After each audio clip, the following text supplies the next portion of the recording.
Joyce told me about the bombed car. Is Terry's neighbour all right? Oh, yeah, pull through. It's been dreadful for you not knowing what he's going to do next. Sorry, it sound awful. That's all right. I'll survive. Listen, those reports are there by the phone. Oh, thanks. Did you get that message? What message? From Cynthia? What was it?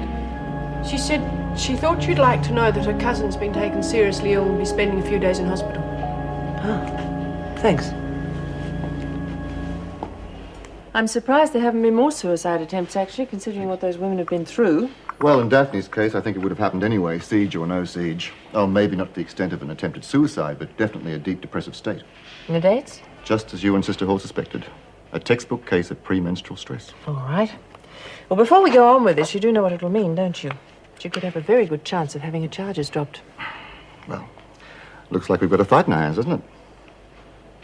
Is it all arranged? Did Mrs. Goddard see the police? Jennifer, And just... George. She was going to see George. He's the gardener I told you about. Jenny, sit down, please. What is it? Mrs. Goddard hasn't changed her mind, has she?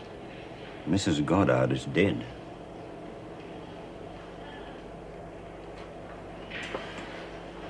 I'm sorry. I tried to contact her after you rang yesterday, but, well, she was killed before she even got to the police station. Your aunt's moved into your grandmother's house, and the first thing she and her husband did was to fire the staff. Poor George. He's worked for Nana all his life. It's unfortunate for our case. No one knows where he's gone. It seems he's just disappeared. Dennis is a fit man. You must understand. It was a very delicate operation. We did what we could, but I'm afraid the nerve tissue is beyond repair. It could be years before he's able to walk. He must also face the fact he may never walk again. I am sorry.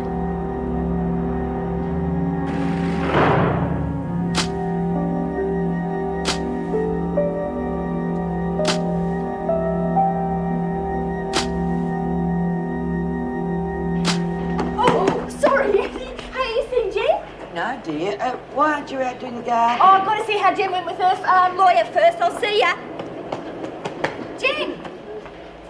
Hey, what's the matter? What happened?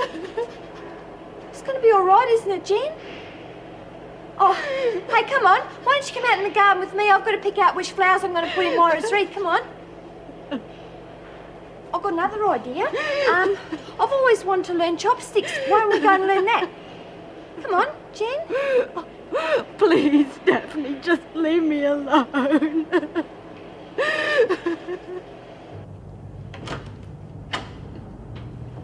Well, if it isn't the lady herself. Do I sit or do I stand? Sit by all means. So, looks like I should have believed you. I hear Ruthie's got a sore head. I'm not the kind to make idle threats. Me neither, lady. Which makes me wonder what you're doing here. Maybe she wants to make it a bit easier for us, boss. For you, she'd have to. Now shut up, Brucey. I'm here to make a deal. You're in no position to make any deals, Ferguson. He's right. Nothing to stop me taking care of you here and now. Anything happens to me, she's dead. And where does that leave you? You call off the contract, and Ballinger can have that for his wife's solicitor. They'll have a much better chance of getting her out if they know what the prosecution's basing its case on. You know, you and me could go places, Fergus. Okay, I'll put it to Arnie. I can't do better than that. Stay by the phone, I'll let you know. You know, the offer still stands if you're ever looking for a job. He said never. He may never walk again. Oh, Meg. He doesn't know. How am I going to tell him? It won't be easy, but he'll have to know.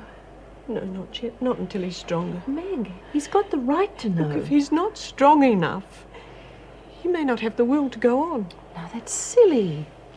Look, you can't be sure that he won't be able to walk again. The doctor said it was a possibility. He said it was highly probable. All right, but that doesn't mean you should both give up hope. Now, come on. You've got to show Dennis you're both strong enough to handle this, no matter what happens. You're right. I'm sorry. Yeah, she's real upset. I just didn't know what to do. Oh, I wouldn't worry, love. We all need a good cry sometimes, Daphne. Yeah. What I really need is a a really good lawyer. That's it, Perry Mason. Who? I don't think he's available, Etty. What? I think Perry Mason's all booked out. Oh. Now, don't worry, we'll fix you up with something. See, it's even more important now that I get out. My poor son-in-law needs all the help he can get. What? Oh, you mean Mr. C? Now, he's going to be all right. Mrs. Barry told us he came through the op okay. Poor Meg, such terrible things. Oh, Etty, come on, cheer up. They got you, haven't they? Yeah. I'm going to be an auntie grandma. Is Mrs. M preggers? Certainly not. They're not even married yet. Oh, yes, but she will be. Oh, it's a lucky baby. You'll make a great granny, Eddie. You sure will, love. In fact, if you got time, my little one wouldn't mind an auntie grandma too. Okay, ladies. Queenie Marshall. Hi, chickens. Come on, Flynn. Governor's office. Hope it's good news, love. Thanks. Yeah, fingers crossed, Nor. Thanks, darling. G'day. Not too bad here, by the looks of it. Depends how long you stay. Oh, you make it sound like a hotel, Auntie, mate. Yeah, well, why not, Ducky? 7 days of taking it easy and no bill at the end. It's all right in my books. 7 days? Geez, you're lucky. Yeah, beat up this John because he decided he wasn't paying. You must be strong. No, he was already tied up. See, I take care of the kinky ones. Rotten bastard, I beat him black and blue like he always wants, and he lays a charge. You just can't please him, hey? Takes all kinds, eh? Hey, you must meet some real weirdos. Oh, yeah, they have their moments. Hey, I missed all the excitement, didn't I? If you mean in here, I think you've come to the wrong place. Well, isn't this where you had the big siege? Yeah, it was awful. Oh, come on. All those big, brawny blokes with guns in their pockets. Sounds like a real turn-on for a women's prison. I think you've been given the wrong news story, lady. 2 of our mates were shot dead in that siege. And if that's your idea of a turn-on, I reckon the next 7 days aren't going to be easy. I'm sorry it took so long to come through. That's all right. At least I can go. What about Etty, though? I think Eddie's little carry-on at a committal's made the department a bit edgy about giving you that sort of freedom. But that was all put on. We know that, but then we know Eddie. She'll be awfully disappointed. She thought the world of Myra. Yes, I think everyone who knew her will remember her with respect. Yeah. We've organised a wreath from everyone at Wentworth, and Mrs. Barry tells me Daphne Graham's making a more personal one. Yeah, she and Jenny are putting it together. Thanks for getting me permission to go. I really appreciate it. That's all right, Laura. Now, I've got some news for you about the shooting of that terrorist. I think you'll be relieved to know that no more action will be taken against you, and it won't affect your chances of parole at all. Thank God. There is one other thing. The department's managed to trace one of the men you said could be the father of your child. Mick? Yes, he's coming down to see you tomorrow. No. I mean, all we need is the blood test to make sure he's compatible. You've got to stop him coming.